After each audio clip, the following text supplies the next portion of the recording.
Eu aprendi a reconhecer o som da ausência antes mesmo de saber falar. Era o silêncio pesado que enchia a casa quando meu pai sumia. O som da porta fechando de madrugada. O ranger da cama vazia. O choro abafado da minha mãe vindo do quarto.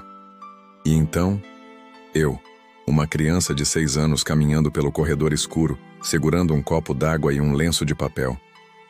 Meu pai sumia, minha mãe chorava, e eu limpava as lágrimas. Esse era o ciclo. Sempre foi. Desde que eu me lembro de existir. Ninguém me ensinou esse papel. Eu simplesmente assumi.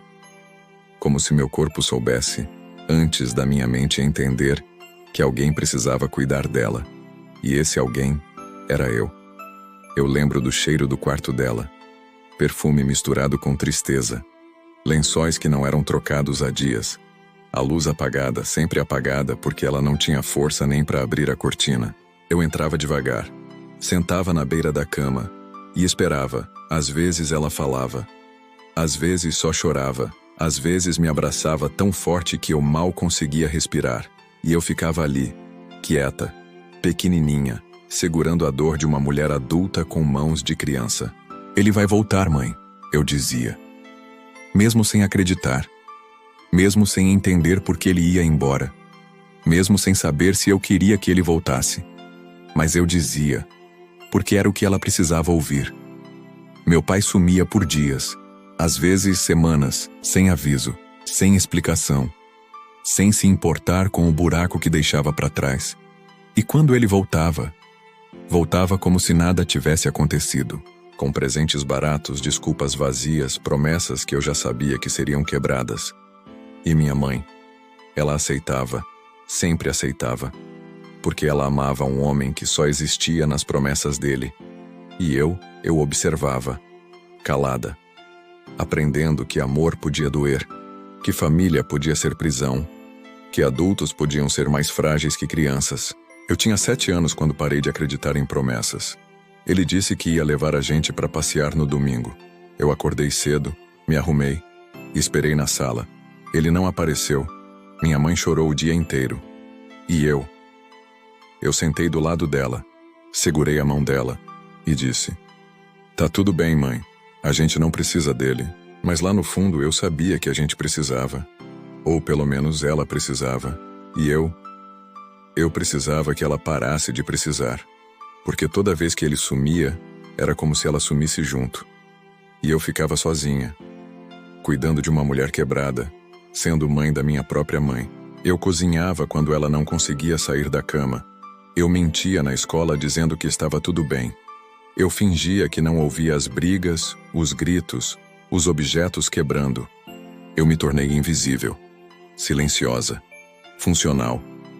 Porque se eu fizesse barulho, se eu chorasse, se eu também quebrasse, quem ia segurar a casa? Então eu segurava.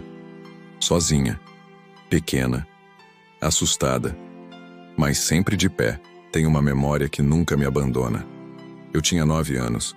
Era aniversário da minha mãe. Meu pai tinha prometido que ia estar lá. Eu decorei a casa com papel crepom. Fiz um bolo com a receita que eu achei num caderno velho. Esperei, ele não veio. Minha mãe desabou. E eu apaguei as velas sozinha. Cantei parabéns sozinha. Cortei o bolo sozinha. E quando ela finalmente saiu do quarto horas depois, olhos inchados, voz rouca, eu disse sorrindo: "Olha, mãe, eu fiz pra você. Feliz aniversário." E ela chorou mais ainda. Mas dessa vez eu não sei se era de tristeza ou de culpa, porque ela sabia. No fundo ela sabia que eu estava carregando um peso que não era meu. Mas ela não tinha força para me tirar de lá. Hoje eu tenho 27 anos. E ainda carrego aquela criança de 6 anos dentro de mim. Aquela que aprendeu cedo demais que amor podia abandonar. Que família podia machucar. Que mães podiam precisar mais de colo do que dar. Eu ainda tenho dificuldade em confiar. Em acreditar que alguém vai ficar. Em permitir que as pessoas me vejam vulnerável. Porque lá no fundo, uma parte de mim ainda acredita que se eu mostrar fraqueza, vou ser abandonada. Como minha mãe foi. Como eu fui. Eu aprendi a ser forte. Mas não porque eu queria. Porque eu precisava. E tem dias que eu sinto raiva.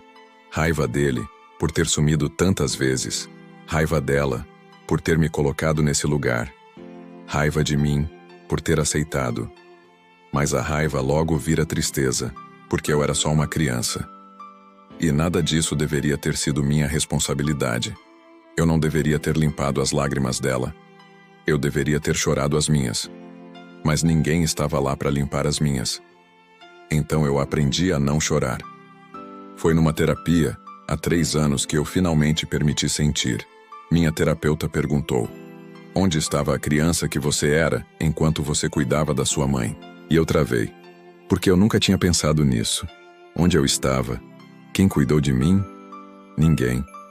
E quando eu entendi isso, quando eu realmente entendi que ninguém tinha me protegido, que ninguém tinha segurado a minha dor enquanto eu segurava a dela, eu desabei. Chorei por aquela menina de 6 anos, que merecia brincar, não confortar, que merecia ser filha, não terapeuta, que merecia ter paz, não ser pai e mãe de si mesma. Hoje eu ainda estou aprendendo. Aprendendo que não sou responsável por salvar ninguém, que não preciso segurar quem não quer ser segurado, que posso ir embora quando doer demais. Estou aprendendo que abandono não é culpa minha, que eu não preciso me apagar para que os outros existam, que eu também mereço ser cuidada. E tem dias que dói, porque eu ainda quero salvar todo mundo. Ainda quero limpar lágrimas que não são minhas. Ainda quero ser útil para ser amada. Mas agora eu sei. Eu não preciso ser útil. Eu só preciso ser. Então, se você está ouvindo isso agora e se reconhece, se você também foi a criança que cuidou de adultos quebrados, que limpou lágrimas enquanto engolia as suas, que segurou a casa enquanto desabava por dentro, eu te vejo. E não, você não era responsável por salvar ninguém. Não, você não falhou. Você foi uma criança que merecia ser cuidada, e não foi. Meu pai sumia. Minha mãe chorava. E eu limpava as lágrimas. E talvez agora, finalmente, eu possa fazer isso por mim mesma. Se essa história tocou algo profundo em você, compartilhe com alguém que precise ouvir. Ou apenas feche os olhos e permita-se sentir. Você não tinha que segurar tudo sozinho, e agora você pode descansar. Continue essa jornada comigo no próximo vídeo. Vamos juntos, sem precisar salvar ninguém. Devagar, mas juntos.